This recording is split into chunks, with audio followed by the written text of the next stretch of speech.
안녕하세요. 하늘소리교회 임호상 목사입니다. 오늘 나눌 말씀은 누가복음 5장 1절에서 11절의 말씀입니다. 무리가 몰려와서 하나님의 말씀을 들을새 예수는 게네사렛 호숫가에 서서 호숫가에 배 두 척이 있는 것을 보시니 어부들은 배에서 나와서 그물을 씻는지라. 예수께서 한 배에 오르시니 그 배는 시몬의 배라. 육지에서 조금 떼기를 청하시고 앉으사 배에서 무리를 가르치시더니 말씀을 마치시고 시몬에게 이르시되 깊은 데로 가서 그물을 내려 고기를 잡으라.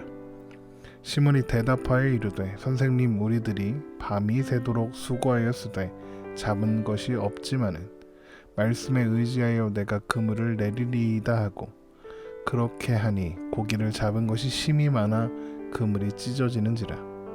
이에 다른 배에 있는 동무들에게 손짓하여 와서 도와달라 하니 그들이 와서 두 배의 채움에 잠기게 되었더라. 시몬 베드로가 이를 보고 예수의 무릎 아래에 엎드려 이르되 주여, 나를 떠나소서, 나는 죄인이로소이다 하니, 이는 자기 및 자기와 함께 있는 모든 사람이 고기 잡힌 것으로 말미암아 놀라고 세베대의 아들로서 시몬의 동업자인 야고보와 요한도 놀랐음이라. 예수께서 시몬에게 이르시되 무서워하지 말라, 이제 후로는 내가 사람을 취하리라 하시니 그들이 배들을 육지에 대고 모든 것을 버려두고 예수를 따르니라. 아멘. 예수님은 갈릴리 지역의 여러 회당을 다니시면서 하나님 나라 복음을 전파하셨습니다. 예수님에 대한 소문이 사방으로 그렇게 퍼져 갔고, 예수님께서 전하시는 하나님의 말씀을 듣기 위해서 많은 사람들이 예수님을 찾아오게 되었죠. 그래서 예수님은 게네사렛 호숫가에 서서 사람들을 가르치셨습니다. 누가복음 5장 1절입니다. 무리가 몰려와서 하나님의 말씀을 들을새 예수는 게네사렛 호숫가에 서서. 게네사렛 호수는 갈릴리 호수의 다른 이름입니다. 이렇게 점점 많아지는 사람들로 인해서 공간은 협소해졌고, 예수님은 주위를 둘러보시다 호숫가에 배를 대고 그물을 씻는 어부들을 발견하셨고, 마침 아는 사람, 바로 시몬의 배인 줄 아시고 그 배에 오르신 후에 배를 육지에서 조금 떼도록 요청하신 후에 그리고 배에서 말씀을 전하셨습니다. 누가복음 5장 2절에서 3절입니다. 호숫가에 배 두 척이 있는 것을 보시니 어부들은 배에서 나와서 그물을 씻는지라. 예수께서 한 배에 오르시니 그 배는 시몬의 배라. 육지에서 조금 떼기를 청하시고 앉으사 배에서 무리를 가르치시더니. 호숫가의 지형이 물 쪽으로 갈수록 낮아지는 계단식 극장과 같았을 것이고, 또 낮에는 호수에서 육지 쪽으로 바람이 불었기 때문에 자연적으로 소리가 더 잘 전달되는 효과도 있었다고 하니까요. 아마도 호숫가에 띄운 배는 훌륭한 강의실이 되었을 것입니다. 그런데 무리들에게 말씀을 마치신 주님께서 시몬에게 이상한 일을 명령하십니다. 바로 깊은 데로 가서 그물을 내려 고기를 잡으라는 것이었죠. 누가복음 5장 4절입니다. 말씀을 마치시고 시몬에게 이르시되 깊은 데로 가서 그물을 내려 고기를 잡으라. 이미 고기를 잡기에 가장 좋다고 생각되는 시간은 지났고 그물은 이미 씻어서 정리해 두었습니다. 사실 시몬은 예수님께서 배를 조금 띄워달라고 말씀하셨을 때도 예수님의 그런 요청이 반갑지는 않았을 것입니다. 왜냐하면 시몬은 밤새 수고했습니다. 빨리 그물을 정리하고 들어가 쉬고 싶었을 것이고, 또 그래야 다시 밤에 나와서 고기를 잡을 수 있었을 테니까요. 그러나 지금 앞에서 배를 띄워달라 요청하는 분이 누굽니까? 시몬의 장모의 열병을 고쳐준 분이십니다. 장모의 열병을 고쳐준 분의 부탁이니 거절할 수 없어서 배를 띄웠겠죠. 그런데 예수님께서 고기가 잡히지 않는 이 낮에 물고기가 있는 곳까지 그물이 잘 닿지도 않는 깊은 곳으로 가서 그물을 내려라 말씀하시는 것입니다. 이런 명령은 상식적으로 합당하지 않습니다. 이런 비상식적인 요구에 응한다면 다시 그물을 씻어야 합니다. 그러면 전날 밤의 수고로 인한 피곤을 풀기 위해서 휴식해야 하는 시간은 더 늦춰지게 되겠죠. 그래서 시몬은 밤새도록 수고했지만 고기 한 마리를 잡지 못했다 그러면서도 주님의 말씀에 의지하여 그물을 내리겠다 이렇게 대답하는 것입니다. 여전히 그 마음에 내키지 않는 마음이 있었던 것이죠. 누가복음 5장 5절입니다. 시몬이 대답하여 이르되 선생님 우리들이 밤이 새도록 수고하였으되 잠은 것이 없지만은 말씀에 의지하여 내가 그물을 내리리이다 하고. 그러니까 결국 시몬은 원래 착한 사람이라서 이런 결정을 내린 것이 아니다. 우리는 이것을 알 수 있습니다. 성경이 기록하고 있는 시몬은 다혈질의 사람입니다. 그러니까 불같은 성격의 소유자인 거죠. 보통 이런 성격의 사람들은 자기 생각에 이해가 안 되거나 마음에 들지 않으면 일단 화부터 내는 경우가 많죠. 그럼에도 불구하고 시몬이 지금 말씀에 순종하여 그물을 내리게 된 것입니다. 그렇다면 시몬이 어떻게 그 말씀에 순종하여 그물을 내리게 될 수 있었을까요? 그것은 예수님께서 시몬의 작물을 고치시는 것을 보았고 또한 많은 무리들에게 전하시는 하나님의 말씀이 시몬의 마음에 뭔가 변화를 일으켰다는 것을 보여줍니다. 믿음은 스스로 믿고자 하면 갑자기 생기는 것이 아닙니다. 하나님께서 여러 가지 환경과 상황을 통해서 그 마음을 부드럽게 하시고 또 그 생각을 설득하셔서 그 결과로 생기는 것이 믿음입니다. 우리는 그런 하나님의 역사를 하나님의 열심이라 이렇게 부릅니다. 결국 시몬은 지금 하나님의 열심 가운데 조금씩 믿음의 자리로 나아가고 있었던 것이죠.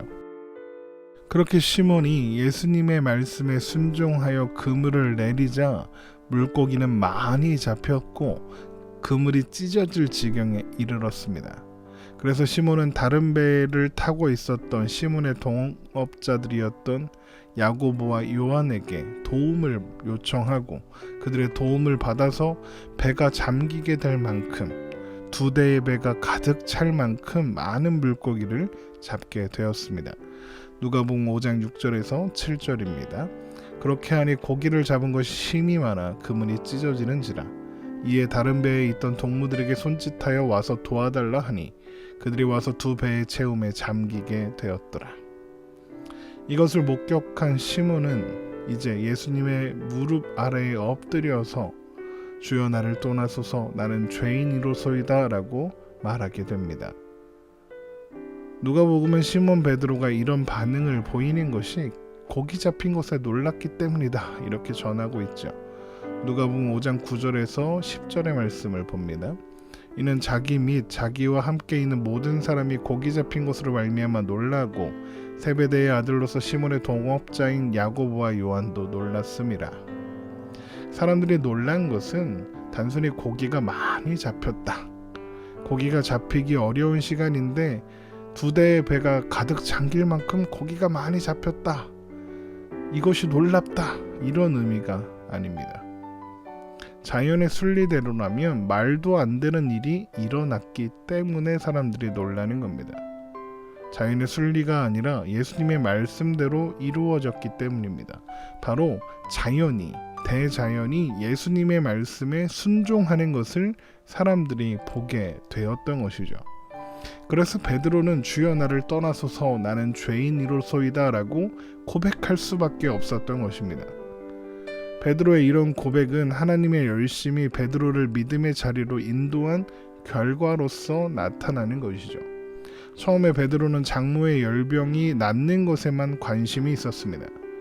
그러다가 예수님께서 시몬의 배에 타시는 바람에 예수님께서 전하시는 하나님 나라 복음을 아주 가까운 곳에서 자세히 듣게 되었던 것입니다. 그래서 상식적이진 않지만 깊은 곳에 그물을 내리라는 예수님의 말씀을 따를 수 있는 수준까지 갔죠. 그래서 그 말씀을 따라서 그물을 내렸더니 그물이 찢어질 만큼 2대의 배가 가라앉을 만큼 물고기가 잡히는 것을 보게 되었던 것입니다. 어부였던 시몬이 평생을 항상 맞서 싸워야 했던 대자연이 자신의 배에 타신 예수님께 순종하고 있는 것을 어부인 베드로가 목격한 것입니다. 이제 베드로에게 예수님은 장모의 열병을 고쳐준 사람이 아니었습니다. 이제 베드로에게 예수님은 선생님이 아니라 주님이 되셨습니다. 그분이 주님이심을 확인한 베드로는 자신이 죄인이라는 것 또한 확인하게 되었습니다. 그래서 죄인인 자신으로서는 예수님께 감히 가까이 갈 수도 없는 존재라는 것을 확인했던 것입니다. 그래서 베드로는 주여 나를 떠나소서 나는 죄인이로소이다 라고 고백하고 있는 것입니다. 그러나 주님은 그렇게 두려워 떨고 있는 시몬 베드로에게 무서워하지 말라 말씀하십니다. 그리고는 이제후로는 내가 사람을 취하게 될 것이다 이렇게 말씀하시죠. 누가복음 5장 10절입니다. 예수께서 시몬에게 이르시되 무서워하지 말라 이제후로는 내가 사람을 취하리라 하시니, 우리가 여기서 놓치지 말아야 할 것은 주님께서 이후로는 내가 사람을 취해야 한다 라고 말씀하시는 것이 아니라는 것입니다. 내가 사람을 취하리라, 취하게 될 것이다 라고 말씀하시죠. 이것은 베드로가 사람을 취하게 하겠다, 사람 낚는 어부가 되게 하겠다 라고 말씀하시는 겁니다. 같은 말씀을 기록한 마태복음을 보면 그 의미가 좀 더 명확해지죠. 마태복음 4장 19절입니다. 말씀하시되 나를 따라오라 내가 너희를 사람 낚는 어부가 되게 하리라 하시니, 내가 너희를 사람을 낚는 어부가 되게 하리라입니다. 사람 낚는 어부가 되어라 하지 않으셨습니다. 내가 되게 하겠다 하십니다. 여러분, 이것이 하나님께서 일하시는 방식입니다. 하나님의 구원의 방식입니다. 하나님께서 되게 하시는 것입니다. 그러자 그들은 배들을 육지에 대고 모든 것을 내버려 둔 채 예수님을 따르기 시작했습니다. 누가복음 5장 11절입니다. 그들이 배들을 육지에 대고 모든 것을 버려두고 예수를 따르니라. 하나님께서 우리를 선택하시고 또한 우리를 구원하시기 위해서 우리 인생에 찾아오셔서 행하시는 일도 비슷합니다. 시몬 베드로의 경험과 똑같지는 않겠죠. 그러나 동일한 하나님의 열심이 우리를 설득하셨습니다.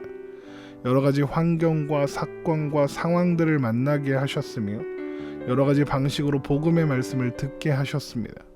그리고 어느 날 자신이 스스로 살 수 없는 존재라는 것, 죄인이라는 것을 확인하게 하셨습니다. 그리고 결국에는 하나님의 은혜를 구하며 하나님 앞에 엎드릴 수밖에 없게 하셨습니다. 하나님은 그런 우리를 환영하시며 두려워하지 말라 말씀하시며 구원에 이르게 하시는 겁니다. 그리고 하나님과 동행하는 삶 가운데로 인도하셨습니다. 그래야 온전케 되는 자리까지 데리고 가시는 것이죠. 그러나 주님은 살아라, 되어라 하지 않으십니다. 내가 되게 하겠다, 내가 만들어 주겠다 말씀하십니다. 그렇게 우리의 오늘은, 우리의 삶은, 우리의 인생은 하나님의 열심으로 가득 차 있습니다. 우리가 구원받아 하나님의 자녀가 된 것, 하나님을 사랑하고 하나님 안에 살아가게 된 것, 모두 하나님의 열심의 결과인 것입니다. 우리의 어제가, 우리의 오늘이, 그리고 우리의 내일이 하나님의 은혜와 하나님의 열심 가운데 있는 것입니다. 빌립보서 1장 26절입니다. 너희 안에서 착한 일을 시작하신 이가 그리스도 예수의 날까지 이루실 줄을 우리는 확신하노라. 하나님께서 시작하시고 하나님께서 완성하신다입니다. 우리는 그렇게 하나님 안에서 지어져 가고 있는 존재들입니다. 우리는 아직 서투르고 미련하고 게으르고 바보 같아 보일지도 모릅니다. 그러나 하나님께서 이루시고 완성하시는 그 길에 우리는 서 있고, 그렇기 때문에 결국에는 완성되고야 말 것입니다. 하나님께서 기뻐하신 온전한 사람이 되게 하실 것입니다. 그리스도 예수의 날까지 주님은 그렇게 반드시 이루어 주실 것입니다. 우리를 부르신 그 은혜, 부르신 그 사랑, 부르신 그 열심을 여러분 기억하십시오. 그리고 오늘을 그 사랑을 기억하며 살아가십시오. 그렇게 주님 안에 사는 우리가 되어야 하겠습니다. 오늘도 주님 안에서 평안함을 누리는 여러분 되시기를 주님의 이름으로 축원합니다.